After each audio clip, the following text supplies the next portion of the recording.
देखिए, कमी तो है डॉक्टर्स की, मैं मानती हूँ किसी हद तक, लेकिन काफ़ी हद तक हमने इसको ठीक भी किया हुआ है जब से ये सरकार बनी है।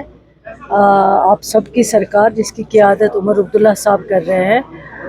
कमी डॉक्टर्स की तो हमें विरासत में मिली है, उसको इमीडिएटली ठीक नहीं किया जा सकता है। और उसके अलावा ये जो जीएमसी बारामूला है, यहाँ जो डिमांड थी, चाहे वो कैथ लैब की डिमांड थी, चाहे वो एमआरआई की डिमांड थी, चाहे वो कुछ और इक्विपमेंट्स की डिमांड थी, वो उमर अब्दुल्ला साहब ने अपनी बजट स्पीच जब की है असेंबली के अंदर, तो वो सारी चीज़ें जो है इस जीएमसी के लिए रखी गई हैं, ताकि आपके अगर हार्ट का कंसर्न पेशेंट आए उसका इलाज यहाँ पे हो सके, अगर एमआरआई के लिए कोई पेशेंट आए उसका यहाँ पे इलाज हो सके, पेशेंट केयर बेहतर से बेहतर मिल सके।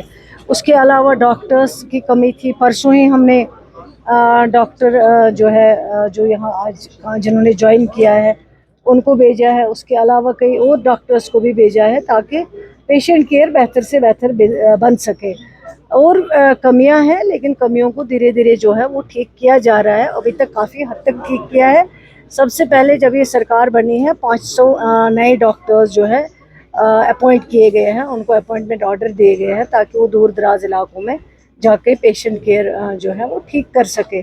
काम हो रहा है इन 8 में, लेकिन ये काम आपको इसलिए नहीं दिखेगा क्योंकि पिछले 8-9 बरसों में जो तबाही और बर्बादी हुई है, जो वर्क कल्चर ख़त्म हो चुका है, जो लोग हॉस्पिटल में सुबह अटेंडेंस लगा के जाते थे, क्लिनिक्स में बैठते थे, अब उसमें काफ़ी जो है सुधार आया हुआ है। और डॉक्टर्स का भी बहुत हेक्टिक होता है, उनके ऊपर भी बहुत जिम्मेवारी है, उनका भी बहुत रश होता है। लोग पहले अल्लाह पे भरोसा करते हैं, उसके बाद हमारे जो डॉक्टर्स साहिबान हैं उनके ऊपर करते हैं, वो भी काम करते हैं, मैं नहीं कहूँगी।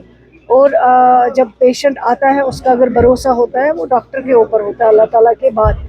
कमियां भी है, मैं ये नहीं कहूँगी कि पूरा परफेक्ट है, लेकिन सुधार आ रहा है, इंशाल्लाह आगे और आ जाएगा। नहीं, देखिए, एक चीज़ है, आप सब हमारे भाई हैं, जब तक आप हमारे साथ नहीं चलेंगे, हमारे बात को आगे नहीं लेके जाएंगे, सरकार के इश्यूज़ को लोगों तक नहीं पहुंचाएंगे, सरकार के अचीवमेंट्स को लोगों तक नहीं जाएंगे, तब तक ये मुश्किल है कि लोगों को पता चलेगा सरकार क्या कर रही है। लेकिन कभी कभार जब मीटिंग होती है, मीटिंग में कुछ ऐसी चीज़ें डिस्कस होती है जो मीडिया से बाहर होती है, तो आप लोग you are always welcome at any time, वो बात नहीं है। लेकिन कभी कभार मजबूरन ये चीजें जो है नहीं, जब सिलेक्शन होगी, क्योंकि 10 बंदों में से 2 को नहीं, किया जाए। वो गलत है। अगर एक को छोड़ते हैं फिर सबको छोड़ना चाहिए। अगर या तो किसी को मत छोड़ो, या तो बंद करो पूरा, या अगर एक को छोड़ते हैं सबको छोड़ना चाहिए। लेकिन अगर ये हुआ है तो आज उसके लिए सॉरी, लेकिन नेक्स्ट टाइम नहीं होगा। देखिए, इंक्वायरी करेंगे जब कोई नहीं, जब कोई आपके पास कंप्लेंट आती है, जब आप लिख के देते हो कि यहाँ पे ये चीज़ गलत है, आप लिख के दीजिए, बाज़ाब्ता कंप्लेंट करिए, और ज़रूर मैं आपको यकीन दिलाती हूँ कार्रवाई करना, एग्जामिन करना, इंक्वायरी करना जो है वो हमारा काम है।